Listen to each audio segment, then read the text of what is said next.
Well, welcome to the Speak with People podcast. My name is Jason Raitz, and today I will be your host.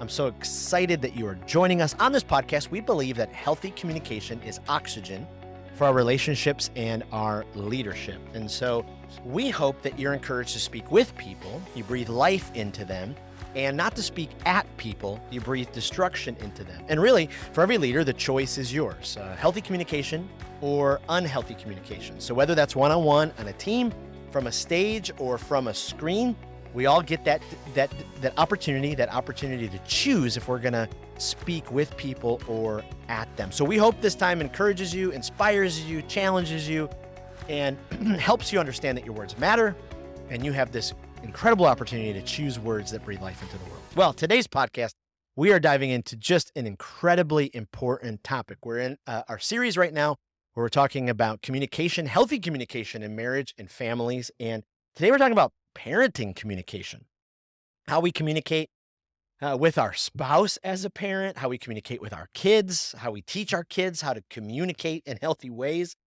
Parenting, as you know, in 2023 is incredibly different and has its own challenges from possibly parenting in other generations. And so kids today know so much more than what's happening in the world than even my generation, as I grew up in the 80s.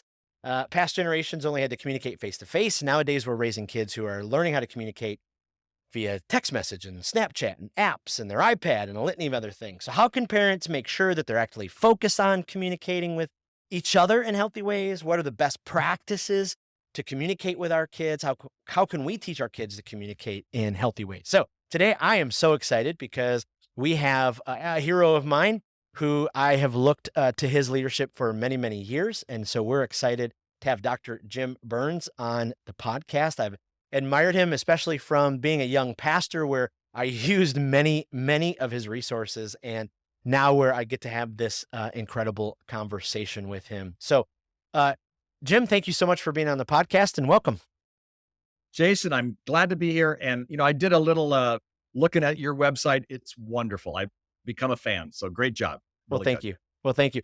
Hey, just for our listeners, in case they don't know who you are, could you give us just a little bit of your story, who you are, what you do, your family, all that kind of stuff? Great. So I've been married to Kathy for 48 years, and we got married 1 week Wow. after college graduation. I do not recommend that, but we did that. Back then, that was like cool to do. And I've got 3 daughters. They're all grown. They're in their 30s. No hormones or drama growing up, of course. That was sarcastic. Lots of hormones and drama growing up. And they are all married, and I have 3 grandchildren. And I got to Wow. spend last weekend, the time with all of them in Palm Desert. So it was, in the high 70s. Now, again, you live in Florida, so people get that. But I was telling you, I'm off to Minneapolis this week, and Oof. it's a little colder there right now. But wonderful. What we say about our family, it's actually, to quote Disney, this is my family. It may be small, it may be at times broken, but it's still good. Mm. And then, oh yeah, it's still good. And so, we don't feel like we have the perfect family, but part of our story is that moving from kind of what I call, a dysfunctional family background, mine and my wife Kathy's, to trying to be the transitional generation. So that's part of our deal. And communication is a major part of that. Mm. Well, goodness. Well, so today, as we talk about, our communication with our parenting, you have been investing in families and marriages for many years. I'm just curious, why? Like, what Yeah. was the catalyst for you to kind of Yeah. invest this much time and energy, into marriages and families? Right. Well, it's funny. My brother played for the Chicago White Sox, and I thought I was going to go his direction. Uh, I don't really look like a baseball player, and I was actually okay, but I made a faith commitment when I was young Mm. and 18 years old, and from then on, I wanted to be a youth pastor, nothing else. And I even remember you and I were talking about Doug Fields, a mutual friend of ours, and Doug, he was my intern at the time, and the parents would drop off the kids, and I'd go, "Whoa, what we need to do is have the kids drop off the parents because we're helping the kids, but these parents need a lot of help." And we would laugh because that never happened, of course. But Right. over a time period with me helping and speaking to kids, I decided that I wanted to make a transition to try to partner with parents and help Mm. parents because I really felt I could get more bang for my buck. That doesn't mean that there aren't some of my greatest heroes are people who hang out with kids. Yep. But as I got older, I felt like I had more credibility And so I started talking on marriage and parenting. And HomeWord, where I'm president of HomeWord, we meet our values are strong marriages, confident parents, empowered kids, and healthy leaders. And so Mm. that's put all of our energy, all of our content, what I'm writing or speaking on is going to be through the grid of those values. And we made a change. We made that switch and never looked back, and absolutely privileged and love it. Wow. Love it. Wow. I love that. Well, you mentioned baseball. I have to mention this. One of the great reasons to live where I live in the Tampa area is I'm literally within, an hour of 7 major league spring training parks. So, A- Absolutely. I honestly, I have been in Tampa. I actually watched the Yankees play in spring training there one time. I happened to be speaking, and they said, "Would you like to go to a very nice dinner?" The Yankees happened to be playing, and they were playing the Dodgers. I go, the Yankees, and I'm a Dodger fan. Yeah, and uh-huh. I went, "Oh, can I pass on the dinner? I'll go to the game." And it was awesome to It's do that. And my incredible. brother played, like I say, for the White Sox. So he played at that point, they were based in Sarasota, Florida. Oh, yeah. So we made a couple of, when I was a young kid, because my brother is quite a bit older than me. So I was like junior high. We made the trek to, Florida. My first time I ever went to Florida was to see my brother play in Sarasota. It was fun. Wow. That's fun. Well, shifting to, parenting in 2023. So, is it a bit of an overstatement? Am I wrong? Would you correct me a little bit or word it differently? Is parenting in 2023, more difficult, harder, different kind of difficulty, than past generations? Is it just another level of hard? I mean, what do you think about that? Yeah. Well, I actually think it is. Now, Mm, I'm not sure that previous generations would say necessarily something different. They might right. go, it's hard. Like my parents, I can't believe he's wearing long hair. He's wearing blue tennis shoes. You only wear white or black tennis shoes. Um, I can't believe that music he's listening to, the Beatles, things like that. So again, they had their issues, but I think it's much more complicated. When you start bringing up social media, when you bring up the greatest distributor of porn is, a cell phone. Yep. And it's starting at age 11. For boys, it's 10.9. You can Google me on this. For girls, it's in the 11. So, Mm, things have changed. It's much more difficult in my humble opinion, but I don't think parents, oh, I mean, I think in every generation, they've thought it was hard, and it is. yeah. It's not easy. I was telling my daughter yesterday, I go, it is the greatest thing that has ever happened in my life. She was talking about how hard it was to be parenting a 7-year-old and a 3-year-old. And I just said, it's the greatest thing that's ever happened in my life. And also, you know what, Christy, it's the hardest thing.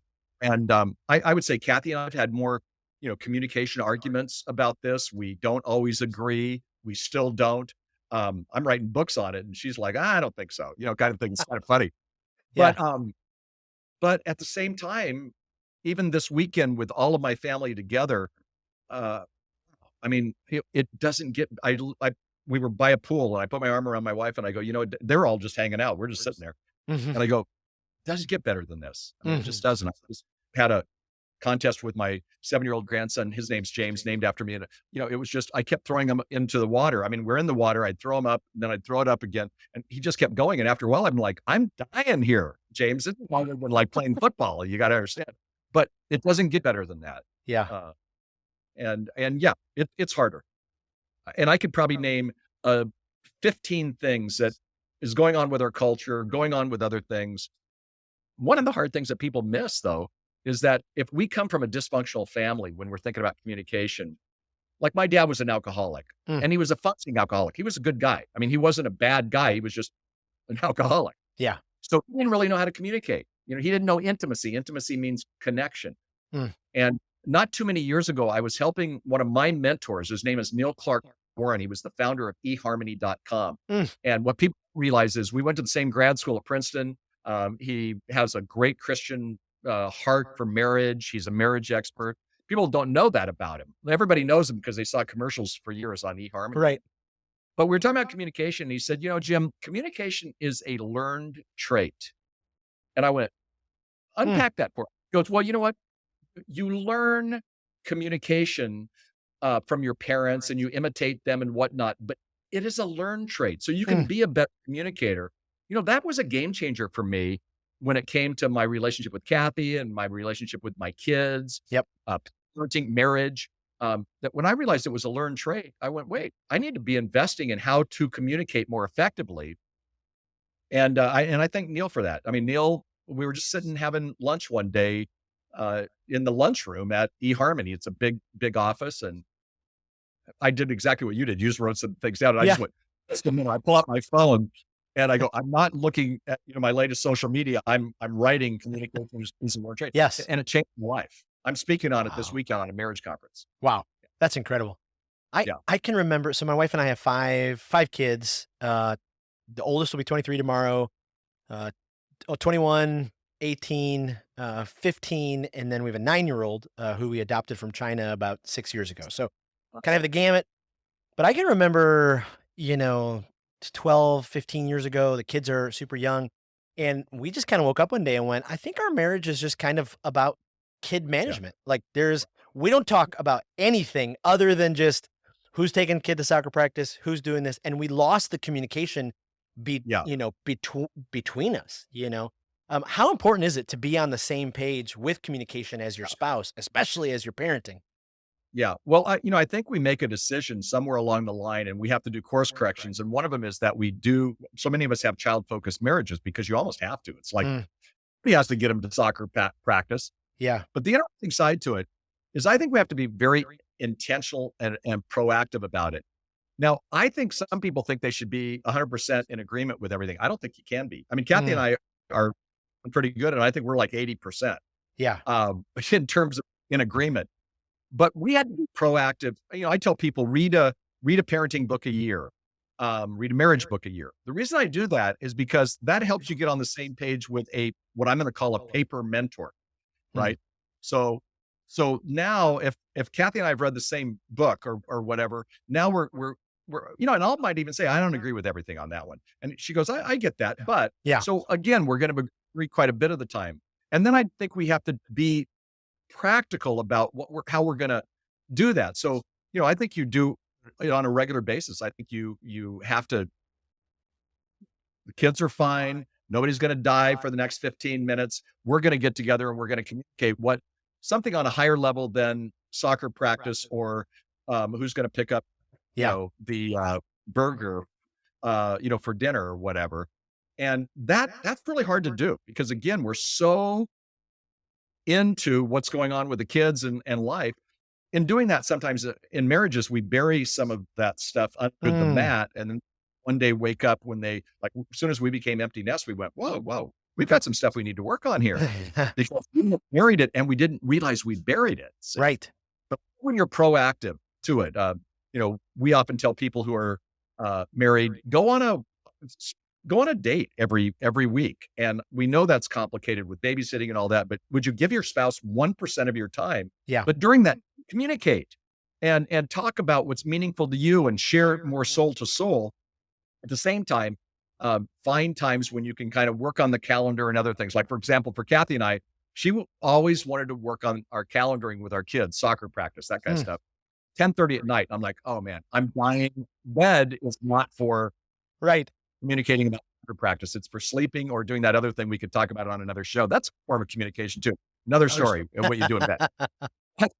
But the point that I'm saying is what we did was we started having a summit meeting. So, here we started doing date nights, but we also took what we called our summit meeting, which is kind of our business meeting. The business meeting was who is going to take Heidi to gymnastics on Saturday Mm, and how we're going to work that out. And how are we going to pay for the insurance and, just naming things. And yep. we found that much better for us to have those kind of conversations for us, weird time, I realize, but like 7 o'clock in the morning at Starbucks, we still do it. And we don't have Wow. to. We're empty nesters now, but we still Right. do that because, it's funny. I use a yellow notepad. She's gone high tech on me. She uses her iPad, somewhat sarcastically that I'm saying, that I use a yellow notepad. So, but we ready for her. She's ready. And there are times when we have to talk at 10:30 at night on other Yep. things, but more you can do that proactively, then not just on the side or now you're not in the middle of chaos. Yep. That's good communication. So communication is intentional about, really literally covering those kinds of things as a parent. And I think, the stages are different. When they're younger, you're not taking them to soccer, but You're so exhausted, just, shuffling them around. And then it gets to back to taxi driving or their school homework or how are we going to handle this? The more you can talk together, not in the heat of the battle, but on the side, the more you can talk together, I think the better the communication is. Mm. Wow. That is so good. I mean, so many, I've been there. We've all been there. Spouses we choose if it's healthy or unhealthy communication, so often we like, oh, I'm going to the unhealthy communication, or I don't communicate, anything at all. And Right. it's just so important to make sure. I mean, what you just nailed there, like it's so much better to just have that continual communication, Yeah. to be able to do. Well, and you know what? Sometimes we don't know. I mean, I didn't realize I was building walls in my communication with Kathy. And Oh, the big walls for me was being defensive. Well, that totally ruins it.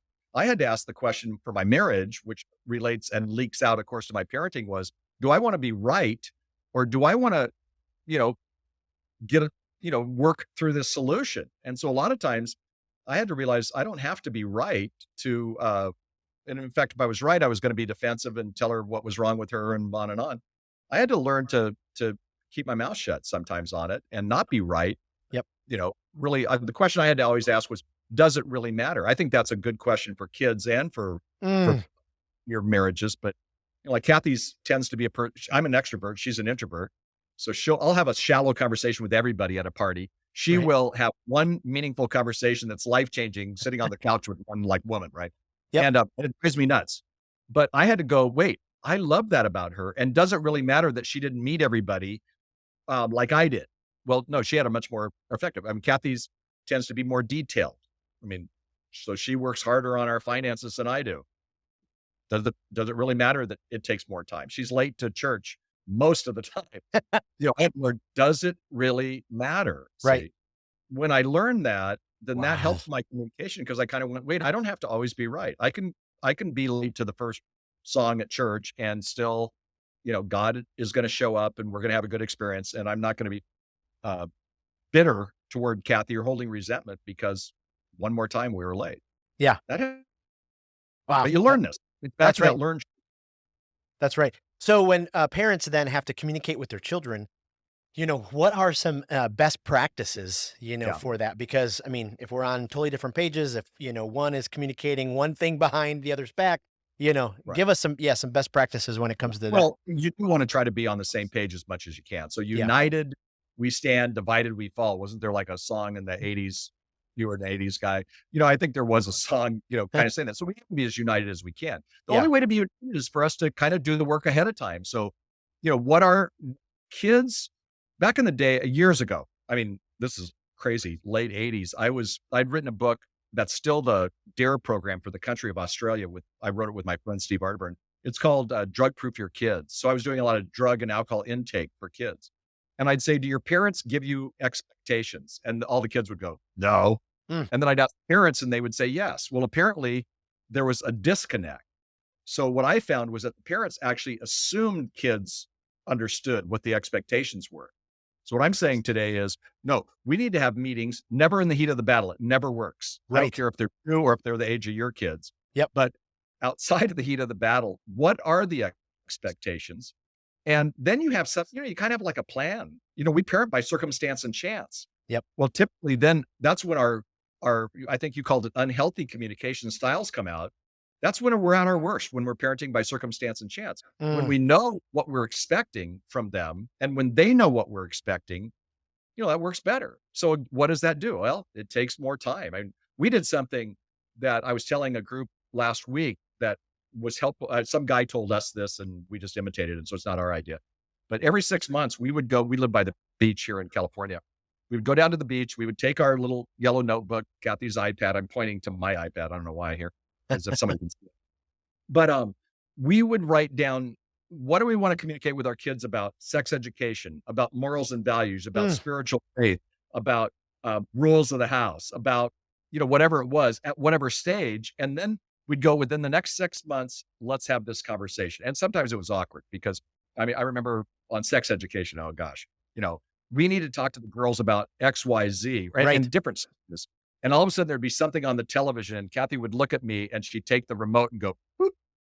And Yeah. I'm like, now's the time. And you're pointing to me, right? You want me to talk to her about that subject, right? Well, you know Right. what? That's cool because we're list people enough where we would check off the list. Cool. We had we had the conversation about inspiration point. Yep. Fine. Boom. Get off. Uh, but I find that parents never do that. And if Mm. they would, it really is a game changer. Yeah. Um, if they take that kind of time. And again, I think it's a wise idea to do it with their marriage as well. I mean, I said to Yeah. Kathy last night, we'd come back from the desert. We were at our home and I said, look, I just need to get a handle on the next 2 weeks because there's some travel in my life and whatnot. And I go, I need to get a handle on your schedule for the next 2 weeks and my Yeah. schedule. I go, this should take 5 minutes. Honestly, Kathy rolled her eyes. My daughters all rolled their eyes and I just kind of went, okay, it's not. Well, she takes off on something else. And I'm like, Right. hey, wait, this is my 5 minutes. I could do this in 5 minutes, right? But you know what? It was really good because now I have a handle on what our schedule is for the next 2 weeks. Yep. Frankly, it was good for her too. She doesn't like that meeting. Oh, She doesn't want to do that, but she came in, she opened up her, her schedule. I opened up my schedule and we walked through each day. yeah. And, a lot of times we go, okay, so anything for March 7th? No. Okay, good. March 8th, boom. But I don't think parents do that. Ah, And yeah, again, absolutely. it's this breathless pace in which we live our lives, but we don't take time to be proactive enough. So yeah, I think it's key. That's amazing. So, children today, I mean, younger and younger, are so much more in the communication. Yeah, No, their knowledge base is so, increased. Our right. youngest is 9. He's autistic. He's on the spectrum. Has a multitude of sensory disabilities. Anything loud, it can't. Haircuts are bright. I mean, there's just a lot of things. But if you put that iPad in front of him, I mean, he is so focused Yeah. and, he's able to do that. So, you know, how important is it for parents to protect, their children from this communication overload that's available to them? Yeah. Well, I don't know that parents are, sometimes they hinder it because they're using it as a babysitter or whatever, that Yeah. iPad Yeah. or the phone. Uh, and I am laughing about your situation because my wife spent her entire adult life helping kids who are on the spectrum that she Mm. taught at a school and whatnot. And one day she was having trouble with her iPhone. And I said, well, you know what? Maybe I can take it into IT. She goes, why? I've got Ryan. Ryan can do it. And Ryan was like 9, same thing. And Ryan fixed her iPhone. And it was just Yep. hilarious. Like, Ryan's like 9. Give me a break. She goes, oh, no, he's better than your IT people. I know your IT people. But Yep. yeah, I think we have to. HomeWord has a seminar. We're the largest provider of parenting seminars in the U.S. And our one of our most popular seminars is called "Creating a Media Safe Home."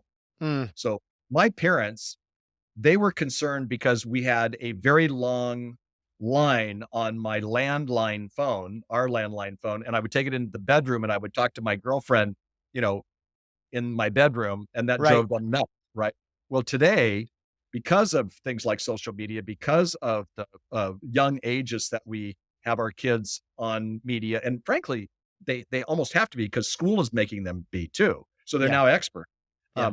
I think we have to be very careful, and we have to create media safe homes. For example, I wouldn't give a young child a phone at a young age. I might have a family phone, Right. but I probably have um, I mean, the iPhone is a supercomputer connected to the world. So I Right. probably wouldn't give that to a young child. Um, I love Wi-Fi. I mean, I love Wi-Fi, but I'm not sure that Wi-Fi in the entire house, you're going to have it. But I'm not sure that doing their homework always in their bedroom at 15 with their room closed. That doesn't mean they're all going to be on porn, but it could be. But Right. it also could be that they're just gaming. But if you think they're going to do homework for 5 hours in their room, very few are going to do that. They're going to move to something else. So I think we have to put kind of some, rules and expectations when it comes to media. Yep. And I think they have to earn the right to move to the next part. So I think you take media use and abuse, if you would, and at a certain age, you give them a little bit. If they do fine, then great, you give them the next. But they don't get it by a certain age, they get it by a certain responsibility. Mm. So the bottom line is teaching your kids to become responsible adults. Your 9-year-old, basically, the bottom line is, as a parent, is to teach him to become a responsible adult one day. Mm. I mean, that's when you're thinking, wait, he's 9, right? But really that's our job. And in doing that, I think part of it now is media has to be a part of the, thing we used to talk. I mean, my parents didn't think about media as much. I Right. mean, they maybe made me turn off the television or that landline was bugging them because it was in my room. That was it. Yeah. Well, today, so much is being bombarded at them, and so use filters. I mentioned porn earlier, in the podcast. I mean, my gosh, kids are going to see porn at a very young age. Yep. So not only does that mean we have to be careful and teach them, how to manage how to manage their devices, but even addiction to advice devices, and also then we have to be the ones who take the lead. Take for example, sex education. All studies show that the more positive, value-centered sex education kids receive from home, the less promiscuous and the less confused they'll be. Isn't that interesting? So what that means is, where are they getting their sex education today? They're getting it from what you and I are staring at right now, their computers or their phones. Yep. So we have to be able to, and if they see pornography, we have to say, you know what, honey, it's not this, it's this. And then we teach them a healthy way of looking at Yeah. sex education. So we use even some of the negative for the Wow. positive, but we can't create a bubble. This is in 2008, all the way back to 2008 is when kids moved from viewing television the most to looking at media the Yep. most. And it's never going to go back. It's how Yep. this generation, they're going to date that way. They're going to 1 out of 4 get married that way. They're going to work that way. They're going to Yep. shop that way. Yep. And so again, as parents, we have to become students of the culture. And one of the distinctives of this culture, of this generation, is that they are influenced by technology in Mhm. every way. Yeah. You Yeah. can't just say, you're not going to be influenced. Don't be influenced. Oh, you're going to be influenced. Right. And it's not going anywhere. Like, Right. Right. so when it comes to our parenting, and we'll kind of turn the corner a little bit, do you have advice or best practices for, just how we as parents can speak to our children in healthy ways, some ongoing practices, some things to remember as we communicate with our kids? Well, I think we have to take back to the devices. I mean, we have to put the devices down and actually talk face to face. Yes. One of the things that we started early with our family was that we had a no phone rule in the car. And so we had a little bucket and one time all of my girls were, of course they had phones, and Kathy and I had phones. And so we have like 5 phones going on in the car and nobody's talking because everybody's on their phone. So we just had a bucket, and the kids, the younger they were, the easier it was. Yep. If you ask a 17-year-old to do that, they're going to go, seriously, you've Yep. got to be kidding me. But for us, we started, the car was a time to talk, dinner time. So are there times when you just put your devices down? But I think we have to be more proactive. I love kind of a new generation of parents are taking their kids out on dates, Mm. on a regular basis. It takes a lot of time. You got 5 kids. So, you start you're talking about 5 to 10 hours a week if you're going to do it on a weekly basis. I get that. That's a lot of time. Right. And maybe it can't be that every week, but it could be every other week. But I think those are the times when you're interacting, and parents can't think, oh, it's not time to lecture them. It's time to interact with them. And so in doing that, sometimes you have to put, like I used to have to put, I always have a list for my kids. I mean, I still do, but I put it in my pocket. I wouldn't go through the list, and we talk about snow. Kids, my kids are surfers, and they, so we talk about surfing, snowboarding. We talk about how they were mad at the youth pastor at the church because of this or that, whatever it was. And I'm like, no, I want to be talking about something more meaningful. I found that those were times where we built a foundation talking about stuff that wasn't as important. Yep. Parents have to do that. Yep. And I'm thinking about a single mom right now who has 3 kids. That's a tough one, because Ooh. for her to do that, but guess what? She does it. And you know what? We will babysit for you. We'll do whatever for you to get some individual time with your kids. Yep. Not easy, but I find, so what I'm saying is, if you want to communicate with them, lean into it. Yeah. But be face to face. And don't expect everyone to be, joyously easy. Yeah, absolutely. Absolutely. Well, our time has just flown by, and we barely scratched the surface. I mean, this was just absolutely incredible. Before I let you go, I would love to ask you some rapid fire questions so, our listeners can continue kind of getting to know you and do that. So, first question is, do you have like a favorite parenting book that's kind of your go-to or you recommend to people? You know what? I have an old time favorite and I have a new time favorite. So one Okay. is The Blessing by Gary Smalley and John Trent. Gary Smalley was like a mentor to me. He's passed on now, but it's a 25-year-old book that was the book for Kathy and I still think it has great value. My next book right now I'm really liking is Andy and Sandra Stanley's new book on parenting.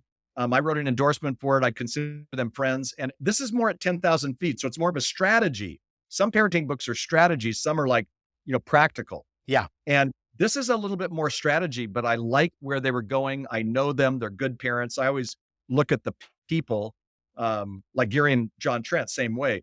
Amazing dads. Their wives are amazing, amazing mothers. And same with Gary. I mean, same with Andy and Sandra, just wonderful people. But it's a brand new book. It came out last month. Mm, And so that's their new parenting book, and yeah. I'm really happy that it's getting a good takeoff on Amazon and some of the other platforms. Yeah.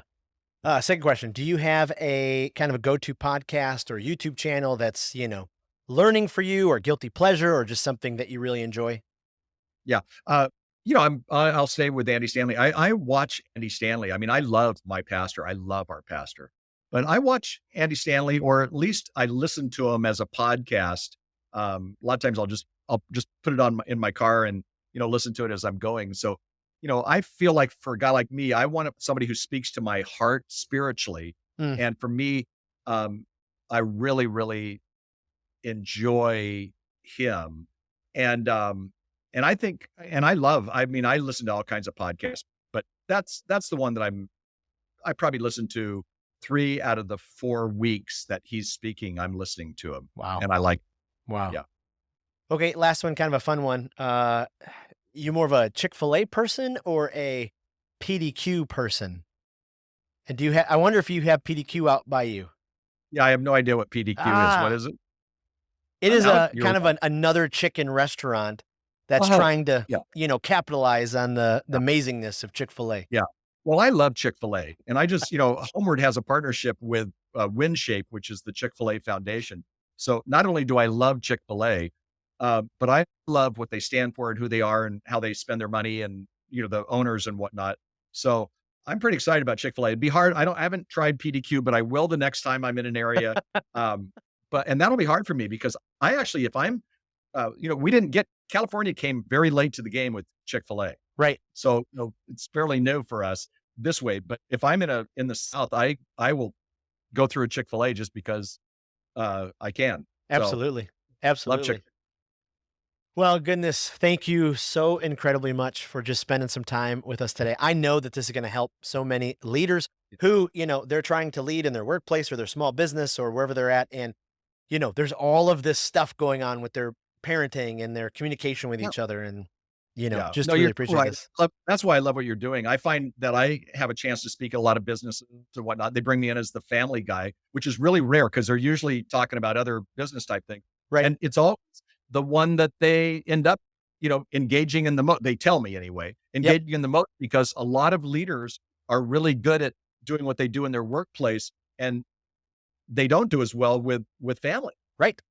And I find that the best leaders are people who actually back off a tad bit with some of their business so that they can also be incredibly effective parents, because in the long haul, they're going to finish well, not with whatever happens in their business.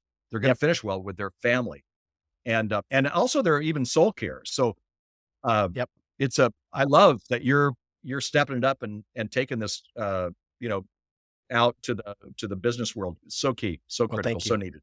Well, tell our listeners where we can, find you online and your resources and things like that. HomeWord.com, HomeWord.com. And it has, all the resources that we have. Like I say, all of our resources are connected, and there's blogs and podcasts and all that kind of stuff. But they're all connected to those 4 values of strong marriages, confident parents, empowered kids, healthy leaders. Mm. And pretty excited about what we're doing at HomeWord. Yeah.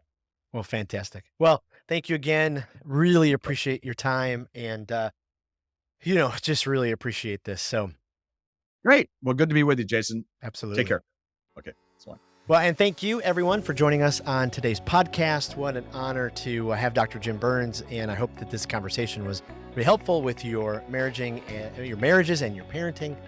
Just a reminder before I let you go, if you are in a workplace or your team company culture has been struggling with the communication with each other, if your unity, if your staff morale, if the productivity seems to be down, maybe it's because the healthy communication is really not where it needs to be. And so one of the things Speak With People does is we come alongside of you and helps assess where your communication culture is. And so we would love to help elevate the importance and practice of healthy communication and walk alongside of you. So just email me, jason@speakwithpeople.com, and we'd love to get the conversation going. Well, thank you again. Again, this podcast exists because we believe that healthy communication is oxygen to our relationships and our leadership, and we hope that this inspired you to choose to communicate in healthy ways. We will see you next week. Thanks again for downloading and listening and sharing this with friends and family, and we'll see you next week on the Speak With People podcast. Thanks.